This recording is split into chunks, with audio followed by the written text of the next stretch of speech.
गोपी जन बल्लभा गिरिवरधारी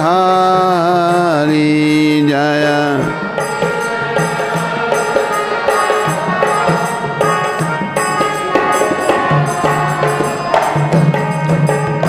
यशोदानंदन ब्रज जन रंजन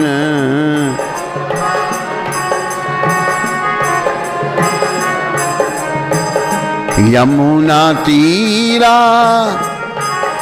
बनचारी यमुना।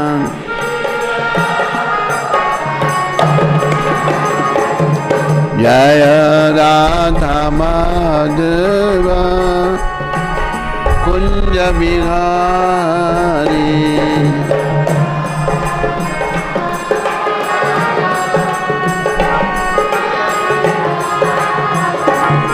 जय राधा माधव कुंज बिहारी।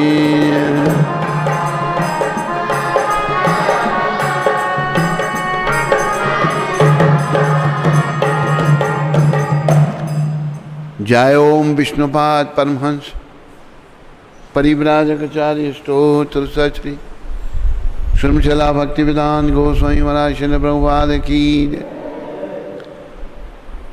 जय ओम विष्णुपाद परमहंस परिव्राजकाचार्य स्तोत्र सचरी श्रमशला भक्ति सिद्धांत सत ठाकुर महाराज प्रभुपाद की जय। इस्कॉन बीवीटी फाउंडाचार्य his divine grace Srila Prabhupada की जय। अनंत कोटि वैष्णविंद की जय। नामाचार्य श्री हरदास ठाकुर की। प्रेम से कहो श्री कृष्ण चैतन्य प्रभु नित्यानंद श्री अद्वैत कलाधार शिवासदि गौर भक्तविंद की जय। श्री श्री गौर राधा कृष्ण गो गोपीनाथ श्याम कुंड राधा कुंड गिरि गोवर्धन की। श्री श्री वृंदावन मथुरा धाम की जय। श्री श्री नवदीप द्वारका धाम की जय। श्री धाम मायापुर धाम की। श्री श्री यमुना मई गंगामयी की जय। श्री श्री तुलसी देवी भक्ति देवी की जय। श्री श्री तुलसी देवी भक्ति देवी की जय। श्री श्री सामवेद भक्तवृंद की। श्री श्री युग धर्म हरिनाम संकीर्तन की। श्री श्री संकीर्तन यज्ञ की जय। हमारे प्यारे गुरुदेव पूरी दुनिया में सनातन धर्म का प्रचार करने वाले पतित पावन शिला प्रभुपाद की जय। पतित पावन शिला प्रभुपाद दिव्य पुस्तक वितरण की जय। ग्रंथराज श्रीमद् भागवत महापुराण की जय। निताय गौर प्रेमानंदी निताय गौर प्रेमानंदी। सब भक्तों की जय जयकार सब भक्तों की जय जयकार गुरु और गौरांग की जय जयकार। कृष्णदास उसको दे। हरि बोल। फर्स्ट कैंटो पार्ट 1 श्लोक 3। ओम नमो भगवते वासुदेवाय। ओम नमो भगवते वासुदेवाय। ओम नमो भगवते वासुदेवाय। नारायणं नमस्कृत्यां नरं चैव नरोत्तमं देवीं सरस्वतीं व्यासं ततो जयम् उदीरयेत्। नष्टप्रायेषु भद्रेषु नित्यं भागवत सेवया भगवती उत्तम श्लोके भक्तिर्भक्ति नेष्ट की। Before reciting the Srimad Bhagavatam, which is our very means of conquest, I offer my respectful obeisances unto the personality of God and Narayan, unto Narayan Rishi, the supremest human being, unto Mother Saraswati, the goddess of learning, unto Srila Vyasadeva, the author, unto Srila Prabhupada, our loving spiritual master. Prabhupada कृपा से हम भागवत का प्रथम स्कंद और पहला अध्याय और तीसरा श्लोक पढ़ रहे हैं। निगम कल्पतरु गलितम फलम शुक मुखाद मृत द्रव्य संयुतम पीबत भागवतम रसमाल्यम मुहुरोह रसिका भुवि भावुका। सारे मेरे पीछे बोलो। हे विज्ञ एवं विचारशील जनों, वैदिक साहित्य रूपी कल्प वृक्ष के इस परिपक्व फल श्रीमद् भागवत का रसास्वादन करो। यह श्रीला सुखदेव गोस्वामी के मुख से निःसृत हुआ है, अतः एव यह और भी अधिक रुचिकर हो गया है। यद्यपि इसका अमृत रसमुक्त जीवों सहित समस्त जनों के लिए पूर्व से ही अस्वाद्य था,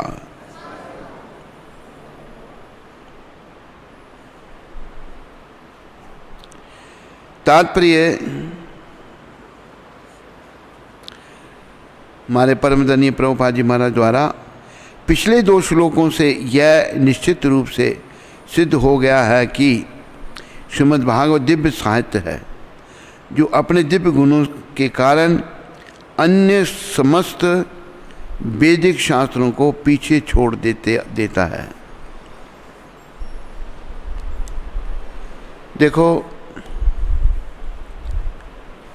भगवान वेद व्यास ने बहुत सारे ग्रंथ लिखे, क्योंकि कलयुग के लोग हमें कुछ याद नहीं रहता। पहले ऐसा था, शिष्य गुरु से सुनता तो उसे याद हो जाता था। अब कलयुग में हमें ये याद नहीं है कल मैंने क्या खाया था। तो भगवान सबके शुभ चिंतक हैं, वो वेद व्यास रूप में प्रकट हुए, सारे ग्रंथ लिखे हम कलयुग के लोगों के मार्गदर्शन के लिए।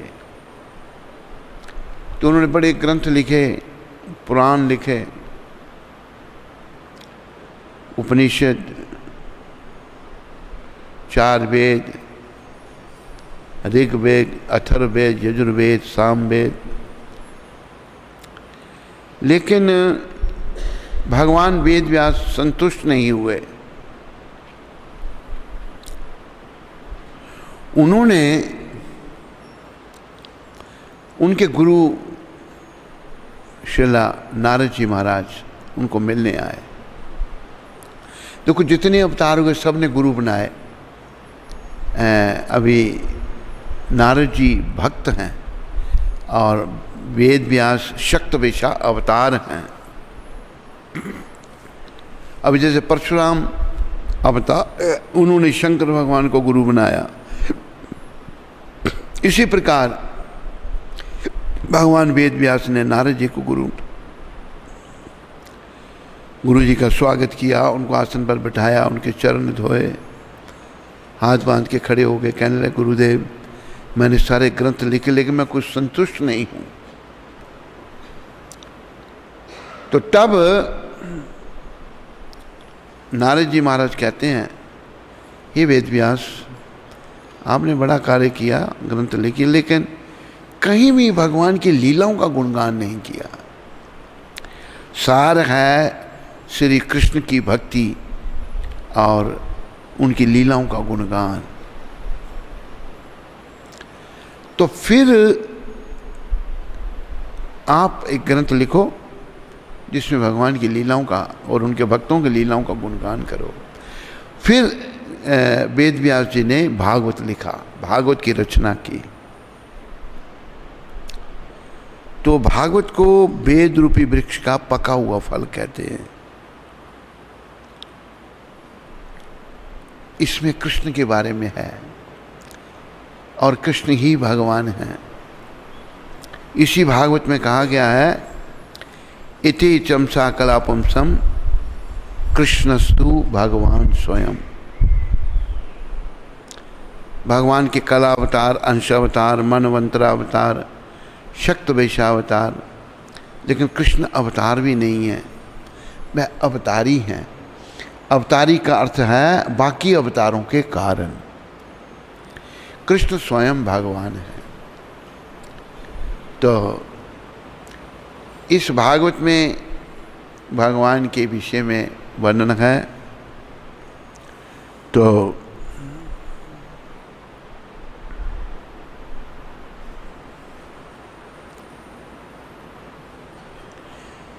इसमें इतने गुण हैं कि जितने वैदिक शास्त्र सबको पीछे छोड़ दिया है भागवत में। यह समस्त लौकिक कार्यकलापों तथा लौकिक ज्ञान से परे है। एक लौकिक और परालौकिक, लौकिक ज्ञान से ये परे है। इस श्लोक में बताया गया है कि श्रीमद् भागवत न केवल उत्कृष्ट साहित्य है, अपितु यह समस्त वैदिक साहित्य का परिपक्व फल है। वेद रूपी वृक्ष में बड़े फल लगे हैं, पर ये जो भागवत है परिपक्व पका हुआ फल है। दूसरे शब्दों में यह सभी वैदिक ज्ञान का सार है। जितने वैदिक ज्ञान उसका ये सार है भागवत। इसे ध्यान में रखते हुए यह समझना चाहिए कि धैर्य एवं नम्रता से श्रवण करना निश्चित रूप से आवश्यक है।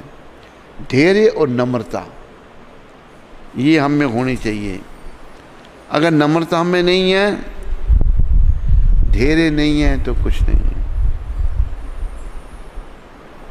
अतः मनुष्य को चाहिए कि यह श्रीमद् भागवत द्वारा प्रदत्त संदेशों तथा उपदेशों को अत्यंत आदर के साथ तथा ध्यानपूर्वक ग्रहण करना चाहिए।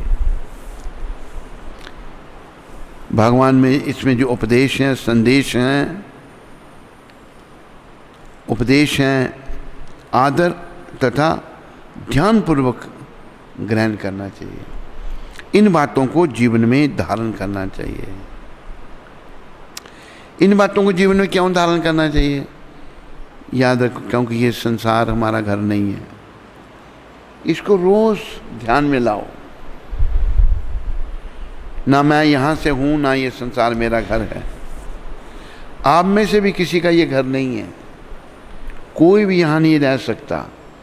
थोड़े समय के लिए हम यहाँ रहते हैं, उसके बाद हमें यहाँ से निकाल दिया जाता है। तो यहाँ रह कर के हमने, इससे पहले हमको यहाँ से निकाल दिया जाए, हमने इस भागवत का श्रवण करके इसमें जो शिक्षाएं हैं, इसमें जो भगवान की लीलाएं हैं, शिक्षाओं को जीवन में धारण करना है। भगवान की लीलाओं का सदा श्रवण करना है, ताकि हमारी भावना परिवर्तित हो जाए। हम कृष्ण भावना से भावित हो जाएं। हमने अपनी भावना का परिवर्तन करना है। एक व्यक्ति हमारे संपर्क में आया, अभी वो वृद्ध हो गया है, बड़ा बीमार है। तो उसका बेटा मेरे को कहता है और उसके बेटे की पत्नी मेरे को कहती है कि वो वृद्ध आदमी ऐसी ऐसी गंदी हरकतें कर रहा है। बेटा कहता है कि देखो बाबूजी को अभी तो भगवान का सिमरन करना चाहिए। अगर जीवन काल में हमने नहीं सिमरन किया तो अंत काल में सिमरन नहीं हो सकता।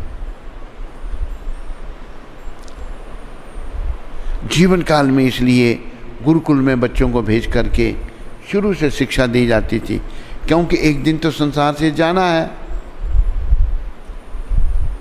संसार में किसी ने रहना नहीं है। तो वो सब आत्मा परमात्मा का ज्ञान गुरुकुल में दिया जाता था।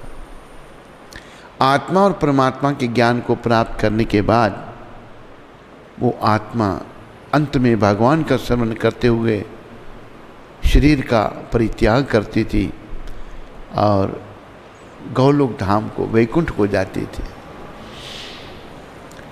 जीवन काल में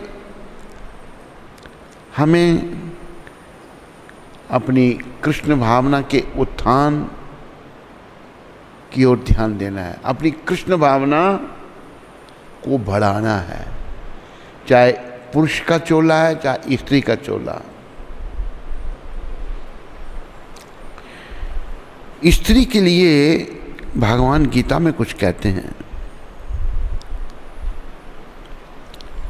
स्त्री हमारी माता है। भगवान ने स्त्री के लिए कुछ गीता में कहा है, मांगी पार्थ विपाश्रित्य ये पिसु पाप योनिया। हे पार्थ, जो मेरी शरण में आ जाता है उसकी कैसी भी पाप योनि क्यों ना हो। तो पाप योनि कौन कौन सी? स्त्रियों, वैश्यस तथा शूद्रस। 3 पाप योनियां, स्त्री, वैश्य और शूद्र। भगवान कहते हैं अगर ये मेरी शरण में आ जाते हैं तो ये भी परम गति को प्राप्त करते हैं। स्त्रियों को बड़ा गर्व नहीं होना चाहिए, उनको भाई हमें शरीर ही पाप कर्म किए हैं तो स्त्री का चोला मिला है, अभी मैंने इस चोले के द्वारा भक्ति करनी है, अपनी भावना का परिवर्तन करना है। वैश्य की भी पाप योनि है। वैश्य जो है वो पैसा कमाने में लगा हुआ है। एक वैश्य की कथा आई,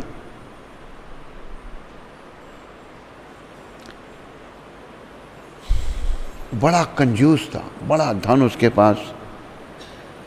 वैश्य था, मेरे ख्याल में वैश्य था या ब्राह्मण था। बड़ा धन इकट्ठा हो गया, लेकिन एक भी पैसा किसी को दान दे के वो राजी नहीं था। भगवान उसके पास एक ब्राह्मण का रूप बनाकर आए और कहा कि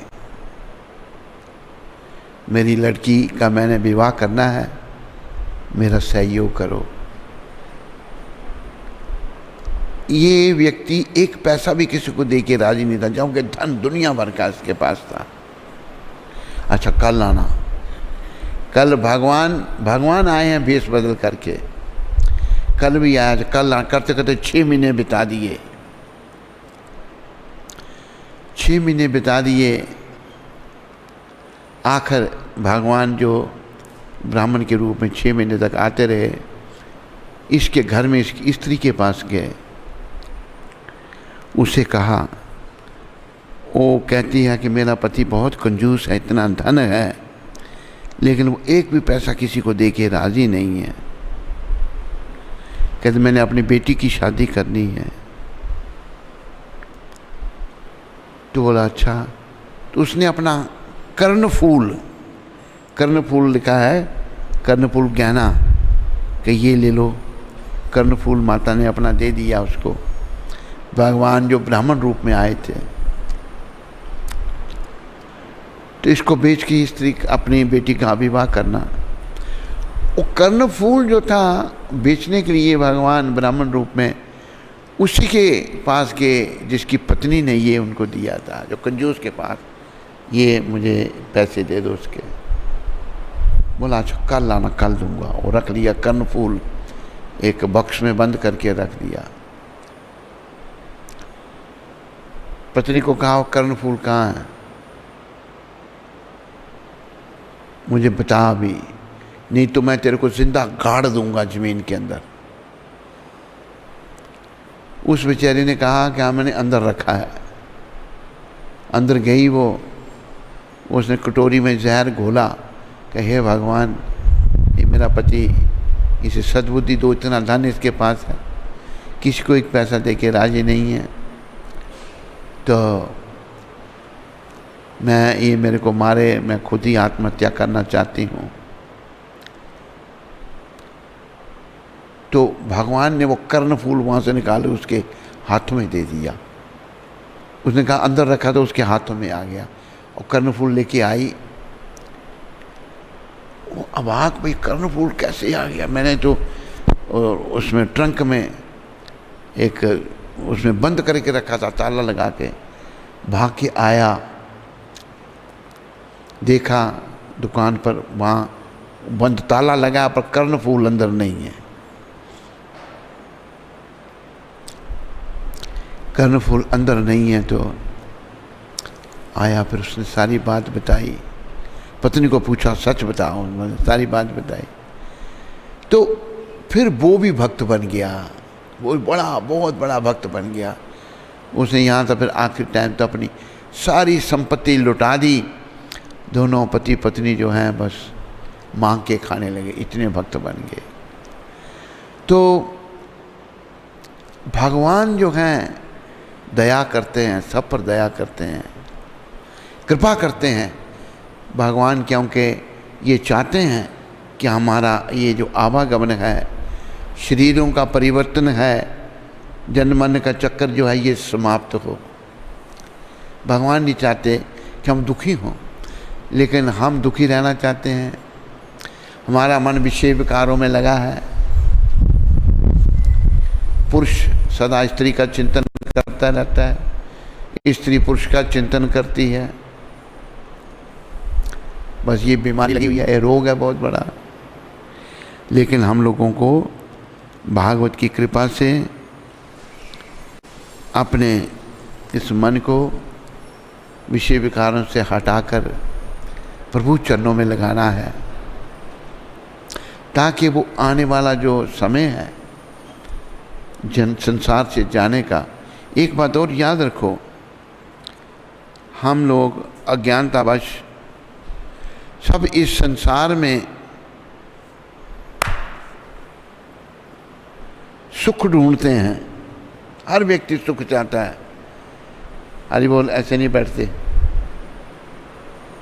हाँ, ऐसे भक्ति साम्र सिंधु में मना किया है, ऐसे बैठना अपराध है। ये हर व्यक्ति सुख चाहता है, सुखी होना चाहता है। लेकिन याद रखो भगवान ने इस संसार को क्या कहा है, कृष्ण भगवान ने इस संसार को क्या घोषित किया है। कृष्ण भगवान ने कहा है मामोपेत्या पुनर्जन्म दुखालयम शाश्वतम। भगवान कहते हैं जो यहाँ जन्म है उसकी मृत्यु है और ये दुखों का घर है। इस संसार में सुख नहीं है, तो यहाँ सुख की खोज करो ही नहीं भाई। यहाँ तो दुख ही दुख है, सुख नहीं है यहाँ पर। सुख तो केवल कृष्ण के चरणों में है, सुख तो केवल कृष्ण भक्ति में है। और इस संसार में भाई सुख नहीं है। ये संसार दुखों का घर है। दुखालय भगवान ने इसको कहा है। तो दुखों के घर में हम फिर सुख की खोज क्यों करते हैं? ये हमारी भूल है। इस भूल का सुधार करो। जैसे एक व्यक्ति हमारे संपर्क में आया, सुख, खाने में सुख, खाने में जब लगता है बस वैसे वो बनाता, पहाड़ बनाता है, ऐसे ऐसे करेगा, उसको खाएगा तो शाम को बोला हाजमोला दो मेरे को। कल बीमारी गैस बन गई बड़ी अंदर। मैं कहता हूँ और खा, गैस बस। अब रात को फिर बुरी हालत उसकी हो जाती है। सुख क्या, दुख ढूंढ रहा है वो, दुखी हो रहा है। उसको पता है कि खाने से बीमारी उसको होती है, फिर भी खाता है। खाता जाओ तो फिर आगे पीछे नहीं देखता, खाता है ऐसे खाता के जैसे। अभी मेरे ख्याल में थोड़ा सा फर्क पड़ा होगा, पर बीमारी रही उसको सारे जीवन खाने की। यहीं एक घर में वो खाने के लिए गया, बुलाया उसको खाने के लिए, कहते माता जी को फ्रूट भी है नहीं। अरे भोजन के साथ फ्रूट क्या खाएगा? कहते हाँ है। फिर खूब भोजन खाया, फिर फ्रूट खा रहा है, फिर पेट फटता है उसका, पेट फट रहा है उसका, और फिर चक्कर आते हैं। कहते हैं मेरे को हालत ख़राब हो गई मेरी। रात को भागता है, इधर जाता है उधर, घबराहट से छत पे चला जाता है रात को। फ्रेश एयर में घबराहट होती है उसको बड़ी, और छत पर रात को नहीं जाना चाहिए। भूत प्रेत होती हैं छत पर रात को। भूत प्रेत पिशाच निशाचर अग्नि विताल काल मारी मर, ये रात को घूमते हैं। छत पर जाता है, वहाँ मच्छरदानी लगाता है, मच्छरदानी फिर बंद नहीं होती, फिर उसको सावल उठा के नीचे ले आता है। बड़ी बुरी हालत। ये मतलब हम सुखी होना चाहते हैं, कोई खा के सुखी हो रहा है। जैसे एक ब्राह्मण था शर्मा, बड़ा ऑफिसर था, 1 किलो मांस रोज खाता था वो। मैं कहा शर्मा जी आप ये क्या करते हैं? कहते यही तो एक चीज़ प्योर मिलती है, मांस प्योर है। कितनी गंदगी से बनता है। माता के रज, चाहे वो पशु है पक्षी है, पिता के वीर्य के मिलने से ये शरीर बनता है। कितना गंदा शरीर है किसी जीव का भी। मांस खाना अपने पेट में कब्र स्थान बनाना है, लेकिन वो कहता है ये प्योर है। मूर्ख आदमी उसे कौन समझाए? तो हम लोगों को यहाँ सुख नहीं खोजना, सुख नहीं ढूंढना। दुख आए तो वो स्वभाव है संसार का। कभी संसार में सुख आए तो वो एक भजन है, सुख आए तो हंस देना, दुख आए तो सह लेना। एक और आत्मा हमारे पास है, उसको कभी दुख आता तो चिल्लाती आत्मा, ओ इतना शोर मचाती है, लोग इकट्ठे हो जाएंगे, क्या हो गया? अरे भाई अपने कर्मों का फल है, सहन करो। सुख आए तो हंस देना, दुख आए तो सह लेना। सुनाना और किसी को ना, गुरु जी को सुना देना। कहा है भरोसा कर ले भगवन का, तुझे धोखा नहीं होगा। भरोसा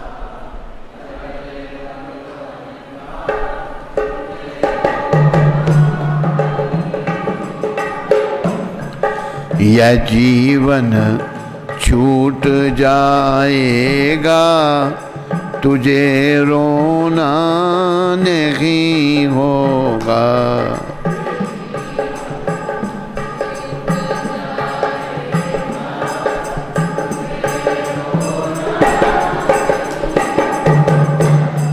कभी सुख है कभी दुख है, कभी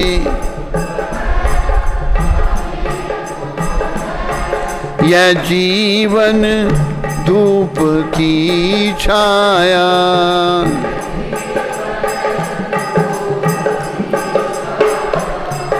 न कर अभिमान तू बंदे, न कर अभिमान। ये पल दो पल की माया है।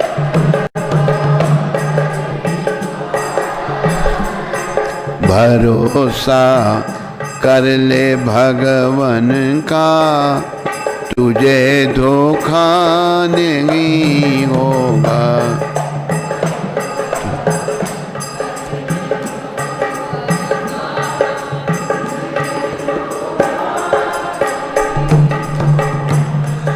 जो सुख आए तो हंस देना,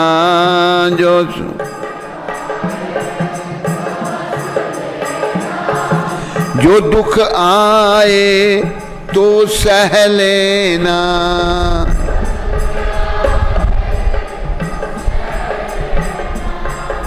सुनाना और किसी को ना सुना। गुरु जी को सुना देना,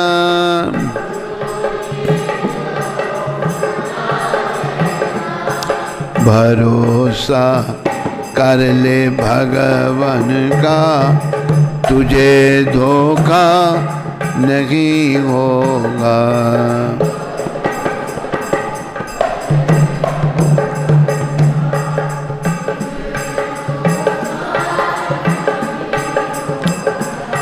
न कर अभिमान तू धन का, न कर अभिमान,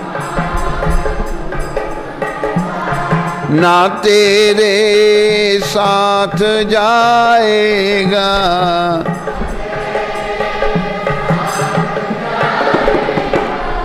ना जाएगा ये रथ हाथी, ना जाएगा। नाम एक साथ जाएगा, नाम भरोसा कर ले भगवान का, तुझे धोखा नहीं होगा।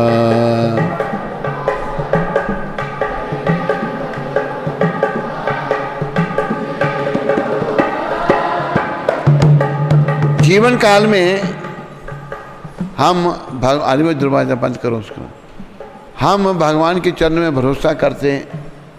अरे वो बंद मत करो, एक वो बंद कर दो वाला, हवा आने दो। क्या कर रही,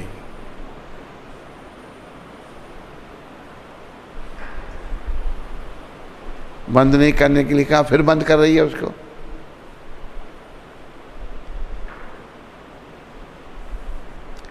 तो हमारा जीवन कैसे बीता है ये भी आखिर में यहाँ बताया भजन के।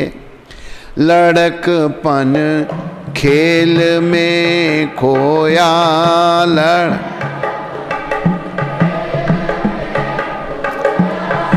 जवानी नींद भर सोया,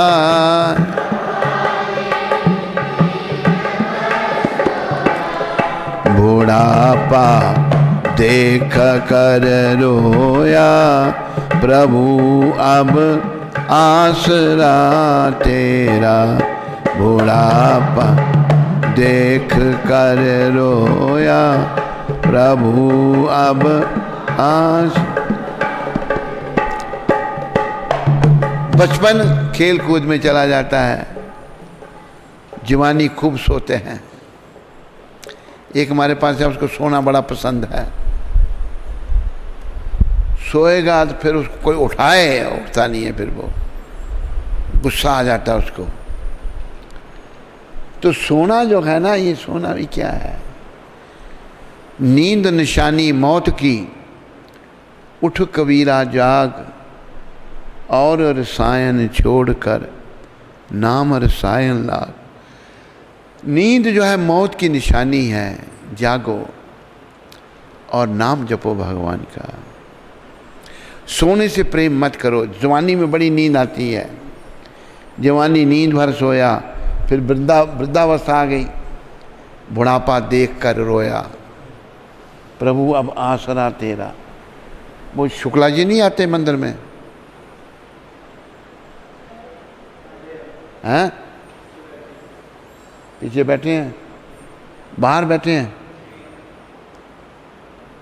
शुक्ला जी अंदर क्यों नहीं बैठते आप? अंदर बैठो ना, बाहर में टांग में तकलीफ है, सुनाई दे रहा है कि जो कह रहे हैं? बैठो। तो वृद्धावस्था आ जाती है, ये दुखदाई है बड़ी, और सभी को आएगी। ये जो आज नौजवान हैं, कल वो बूढ़े हो जाएंगे, आज बूढ़े हैं, कल वो नौजवान थे।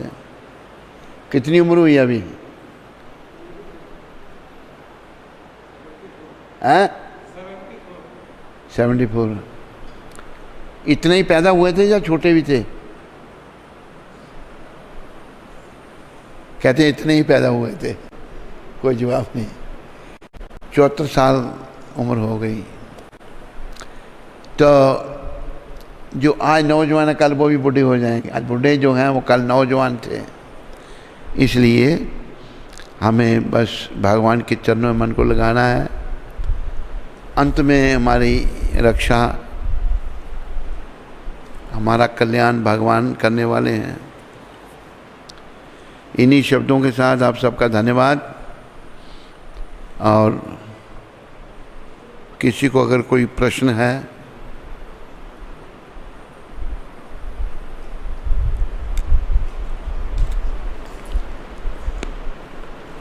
प्रश्न आया कोई?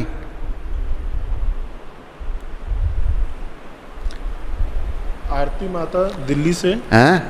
आरती माता दिल्ली से क्या लड़कियों को शादी करना ज़रूरी है? लड़कों को? लड़कियों को आरती माता ज़रूरी तो नहीं है, पर हमारी इंद्रियां बस में नहीं है इसलिए हम करते हैं। नहीं करें शादी तो बहुत अच्छा है। शादी का दूसरा नाम है बर्बादी। जिसने शादी की वो बर्बाद हो गया। जिसने शादी नहीं की वो आबाद हो गया। करने वाला बर्बाद हो गया। एक हमारे संपर्क में आया, मैंने कहा बस ना शादी शुदी तो नहीं की। कहते नहीं मेरी सगाई हो गई है। मैंने छोड़ चक्कर बोल मना, कहते नहीं वचन दिया है, मैंने वचन दिया शादी करनी पड़ी। मैं नहीं कर, ऐसी शादी की कि बर्बाद हो गया वो शादी में। एक दिन वो घर वाली जो है कि तू मेरे को ब्याह के लाया था, मैं अभी मरती हूँ, गले में तार। कहते मैं अकेले नहीं, तेरे कोई मारती हूँ, तू भी आ इधर। चला गया। पास में उसने उसके गले में तार बांधी। एक भी नहीं मरा, दोनों जिंदा हैं, अभी भी जिंदा है। तो ये बर्बादी है बहुत बड़ी। आरती माता लड़कियाँ नहीं करें शादी, भक्ति करें। वातावरण दूषित है बड़ा, लोगों की दृष्टि खराब है, स्त्रियों की भी दृष्टि खराब है, पुरुषों की भी दृष्टि खराब है। हालत बड़ी बेकार है। नहीं करें तो अच्छा है। कई माताएं ऐसी हुई हैं। हमारे पास भी कुछ माताएं हैं जो, एक माता उसको कहा घर वालों ने तेरी शादी करनी है, कहते अच्छा कर दो। करने के बाद 2 के बाद अगर 1 रह गया फिर नहीं कहना हमारे को कुछ भी, मैं मार दूंगी उसको। 2 से 1 हो जाएगा कि तू 1 ही रहा, तेरे को 2 नहीं करते हैं। हाँ और पवन पुत्र प्रभु न्यूजीलैंड से। पवन पुत्र कहाँ से? न्यूजीलैंड। न्यूजीलैंड, हाँ न्यूजीलैंड जी बोलो। कोटि कोटि दंडवत प्रणाम गुरुदेव। कल्याण आपका। आपका प्रवचन सुनकर वैराग आ जाता है। मन करता है सब छोड़ दूं, पर बच्चे छोटे हैं, छोड़ भी नहीं सकता। छोटे बच्चों को भी साथ ले आओ। कोई नहीं, हम यहाँ देखो हमारे में कितने छोटे बच्चे हैं, छोटे छोटे बच्चे हैं यहाँ पर। कितने बच्चे हैं तुम्हारे छोटे छोटे, ले आओ साथ में, कोई चिंता नहीं। प्रभुपाद जी ने सब सुविधा करके रखी है। पवन पुत्र एक दिन तो छोड़ना ही है, भगवान के लिए छोड़ोगे वो छोड़ने की पूर्णता हो जाएगी। मुझे एक बात याद आई, 1975 में जब मैं प्रभुपाद जी का सेवक था तो बम्बई में एक व्यक्ति, उसका घर खरीद रहे थे हम अफ्रीका में, मुंबासा में। वो आया था बम्बई में। मैंने प्रभुपाद जी को पूछा, उन दिनों किसी को मिलते नहीं थे, लेकिन बड़ी कृपा करके मेरे को अनुमति दी, कहते मिल लेंगे उसको हम। वो मिलने के लिए आया। प्रभुपाद कहते हैं भाई देखो एक दिन तो सब कुछ छोड़ना है ना। कहता हाँ स्वामी जी। तो भगवान के लिए छोड़ दो, वो छोड़ने की पूर्णता हो जाएगी। छोड़ना तो है, भगवान के लिए छोड़ दो। तो हमने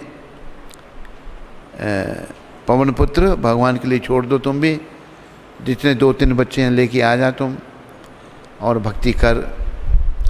और कभी कभी केक बना दिया करना बड़ा बड़ा, केक तो बढ़िया बनाता है। एक बार कितने किलो का केक बनाया था उसने? 150 किलो का केक बनाया था तुमने। आ जाओ भक्ति में पवन पुत्र। हाँ, और सोनिया कक्कड़ माता वैंकूवर से, हरे कृष्णा, मेरा कोटि कोटि प्रणाम महाराज जी के चरणों में।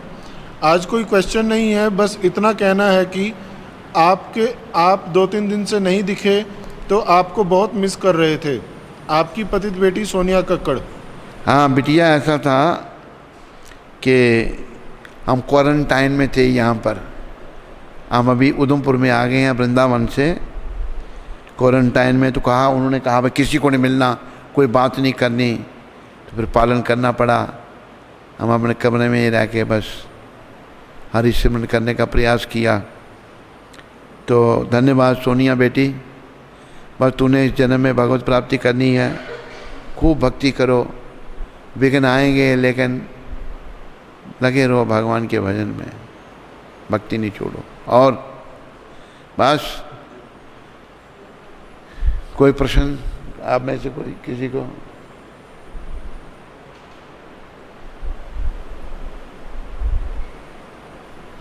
तूने नहीं बोलना कुछ आज? तूने नहीं कुछ बोलना? लिस्ट खत्म हो गई, पूरी हो गई?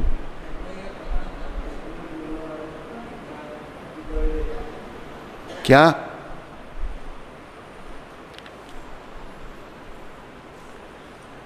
तो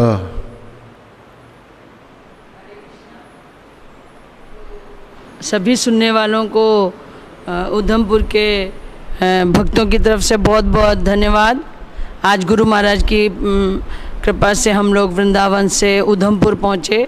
जैसा कि महाराज जी ने बताया कि महाराज जी क्वारंटाइन में थे, तो जब अभी आ रहे थे तो महाराज जी रास्ते में एक टिकरी पड़ा था, तो वहाँ पे भी महाराज जी ने बोला कि यहाँ पे भी सैनिटाइज़र किट्स अवेलेबल कराओ।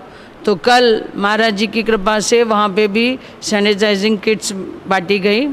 और लंदन से हरिदास प्रभु ने इस कोविड-19 के लिए जो सेवा भेजी है, तो उनका और उनके परिवार का उधमपुर के सभी भक्तों की तरफ से बहुत बहुत आभार, बहुत बहुत।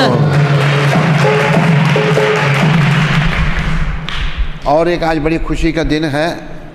हाँ, आज गाना है ना। है? इसमें आना चाहिए। हाँ, गा देते हैं। आज खुशी का दिन ये है। माइक, यही माइक से चल जाएगा। और बोलना है? हाँ, गा देते हैं ना। बाद में मैं बोल लूँ फिर बताना।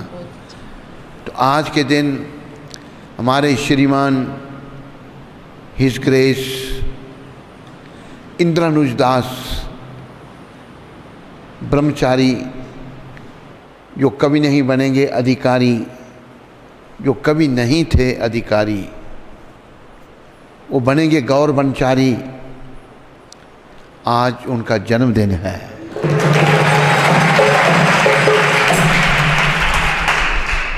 कृष्णदास, अभी फिर इसके बाद तुम बोल देना। दे मेरे को, अरे ये दे मेरे को कृष्णदास, इधर से आ। ये इंद्रानुज दास के लिए छोड़ दे, उपहार है।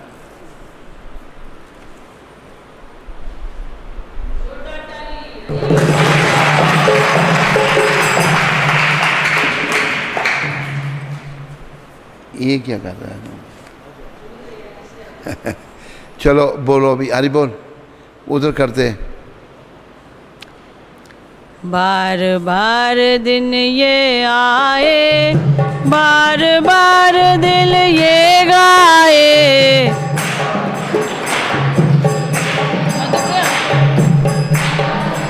सबका दिखा दे। बार बार दिन ये आए, बार बार दिल ये गाए,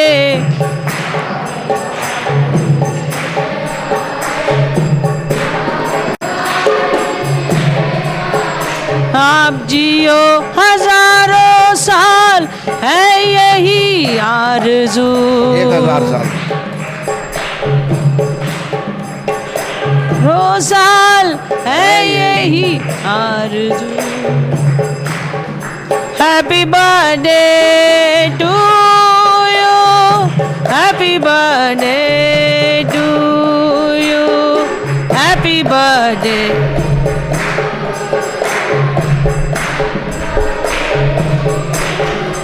मधुप्रिया, सबका दिखा देना एक बार। हरे कृष्णा। तो इंद्रधनुष प्रभु को आज जन्मदिन के अवसर पर बहुत बहुत बधाई हो। सभी भक्तों की तरफ से अनुज प्रभु को आज पार्टी दी जाएगी। पार्टी इंद्रधनुष देंगे? हाँ महाराज, देना तो इंद्रधनुष को ही चाहिए था। नहीं, वो देंगे या आप दे रहे हो पार्टी? महाराज, अब हम आए हैं, आपके आने की खुशी की भी पार्टी है और इंद्रधनुष के जन्मदिन की भी पार्टी है। चलो, इंद्रधनुष पार्टी देगा आज। हरि बोल। इंद्रधनुष मान गया है, कहते हैं उसने ऐसे किया। तो शाम को होगी इंद्रधनुष की तरफ से पार्टी। शाम को इंद्रधनुष की पार्टी शाम को होगी। मीनू डिसाइड हो जाना चाहिए। हैं? मीनू डिसाइड हो जाना चाहिए। मीनू डिसाइड कर लो भक्तों के लिए जरा। अरे बोले